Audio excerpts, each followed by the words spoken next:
Hello everyone, नमस्कार। हमारे YouTube channel में आपका हार्दिक स्वागत है। दोस्तों, भगवान श्री कृष्ण के पावन माह भाद्रपद चल रहा है। इस वर्ष जन्माष्टमी के पर्व की तारीख को लेकर कन्फ्यूज़न है, असमंजस की स्थिति बन गई है कि आम आदमी ये जानना चाहता है कि इस वर्ष जन्माष्टमी 11 या 12 अगस्त इनमें से कौन से दिन मनाई जाए।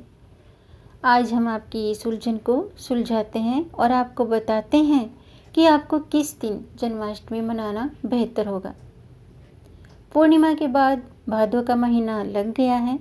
भादों के महीने की षष्ठी को बलराम और अष्टमी को रोहिणी नक्षत्र में श्री कृष्ण का जन्म हुआ था। इस माह में भगवान विष्णु की खास पूजा करनी चाहिए। इस दिन पूरे दिन सर्वार्थ सिद्धि योग है। जन्माष्टमी पर राहु काल दोपहर 12:27 से 2:06 तक रहेगा। इस बार जन्माष्टमी पर कृत्तिका नक्षत्र रहेगा। उसके बाद रोहिणी नक्षत्र रहेगा जो 13 अगस्त तक रहेगा। पूजा का शुभ समय रात 12:05 से रात के 12:47 तक है। दोस्तों, 12 अगस्त को जन्माष्टमी मनाना श्रेष्ठ रहेगा। जन्माष्टमी पर भगवान कृष्ण को दक्षिणावर्ती शंख से अभिषेक कर पंचामृत अर्पित करना चाहिए। माखन मिश्री का भोग लगाएं। इस तरह से भगवान श्री कृष्ण की पूजा करें। हर बार की तरह इस बार भी जन्माष्टमी 2 दिन मनाई जा रही है। 11 और 12 अगस्त दोनों दिन जन्माष्टमी का त्यौहार मनाया जा रहा है, लेकिन 12 अगस्त को जन्माष्टमी मनाना श्रेष्ठ है। मथुरा और द्वारिका में भी 12 अगस्त को जन्मोत्सव मनाया जाएगा। भारत में लोग अलग अलग तरह से जन्माष्टमी मनाते हैं। वर्तमान समय में जन्माष्टमी की 2 दिन मनाया जाता है। पहले दिन साधु संत जन्माष्टमी मनाते हैं। मंदिरों में साधु संत झूम झूम कर श्री कृष्ण की आराधना करते हैं। इस दिन साधुओं का जमावाड़ा मंदिरों में सहज है। उससे अगले दिन दैनिक दिनचर्या वाले लोग जन्माष्टमी मनाते हैं। मथुरा में श्री कृष्ण जन्माष्टमी के पावन मौके पर भगवान कान्हा की मोहक छवि देखने के लिए दूर दूर से विदेशों से श्रद्धालु मथुरा पहुंचते हैं। श्री कृष्ण जन्मोत्सव पर मथुरा और वहां श्रद्धालु कृष्णमय हो जाते हैं। मंदिरों को खास तौर से सजाया जाता है। मथुरा और आसपास के इलाकों में जन्माष्टमी में स्त्री के साथ साथ पुरुष भी 12 बजे तक व्रत रखते हैं। इस दिन मंदिरों में झांकियाँ भी सजाई जाती हैं और भगवान कृष्ण को झूला भी झुलाया जाता है और रासलीला का आयोजन होता है। द्वारकाधीश बिहारी जी और अन्य मंदिरों में भी इसका भव्य आयोजन होता है, जिनमें भारी भीड़ होती है। भगवान के श्री विग्रह पर हल्दी, दही, घी, तेल, गुलाब जल, मक्खन, केसर, कपूर ये सब चीज़ें चढ़ाकर ब्रजवासी उसका परस्पर लेपन करके छिड़काव करते हैं और 56 भोग का महाभोग लगाते हैं और वाद्य यंत्रों से मंगल ध्वनि बजाई जाती है। जगत गुरु श्री कृष्ण का जन्मोत्सव निसंदेह संपूर्ण विश्व के लिए आनंद मंगल का संदेश देता है। संपूर्ण ब्रजमंडल नंद के आनंद भयो जय कन्हैया लाल की इस तरह से जय घोषों से बधाइयों से गुंजायमान होता है। हाथी घोड़ा पाल की जय कन्हैया लाल की।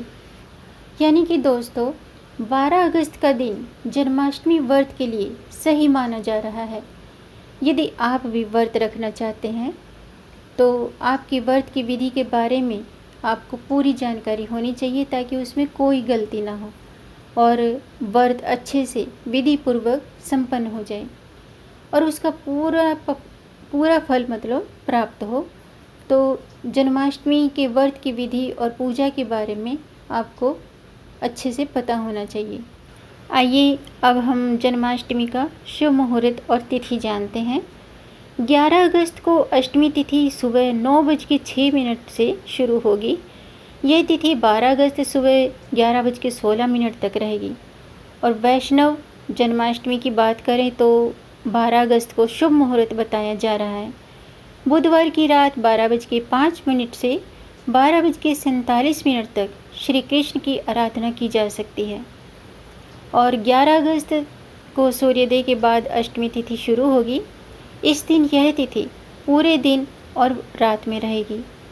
भगवान कृष्ण का जन्म अष्टमी तिथि को रोहिणी नक्षत्र में हुआ था। हालांकि इस वर्ष तिथि और जो नक्षत्र है वो कृष्ण जन्म के अनुसार एक ही दिन पर नहीं है।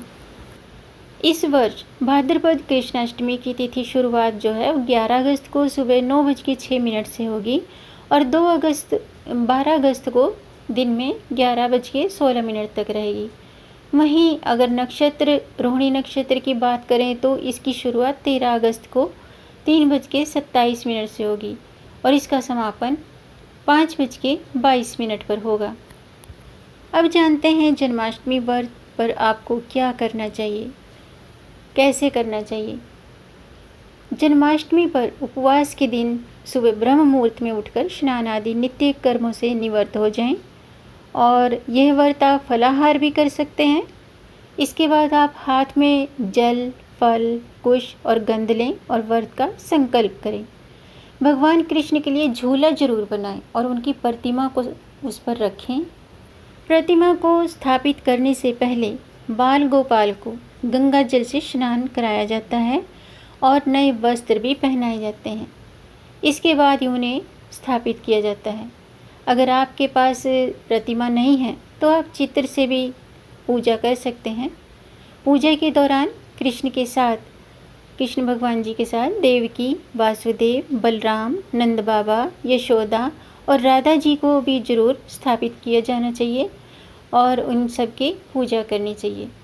भगवान कृष्ण जी को फिर पुष्प अर्पित करें और रात 12 बजे चंद्रमा को देखकर कृष्ण जी को झूला झुलाएं और उनका जन्मोत्सव मनाएं। फिर कृष्ण जी की आरती करें और मंत्रोच्चारण करें। आप कृष्ण चालीसा भी पढ़ सकते हैं। आज के दिन श्री कृष्ण की भगवत गीता का पाठ करना भी बहुत शुभ होता है। श्री कृष्ण को माखन मिश्री का भोग जरूर लगाएं। अगर आप माखन मिश्री का भोग नहीं लगा सकते हैं तो खीर का भोग भी लगा सकते हैं।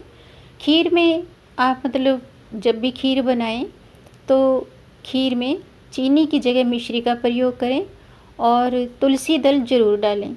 लेकिन दोस्तों, तुलसी दल यानी कि तुलसी का पत्ता आपको जन्माष्टमी के दिन भूल के भी नहीं तोड़ना है। तुलसी आपको एक दिन पहले ही तोड़कर रख लेनी चाहिए।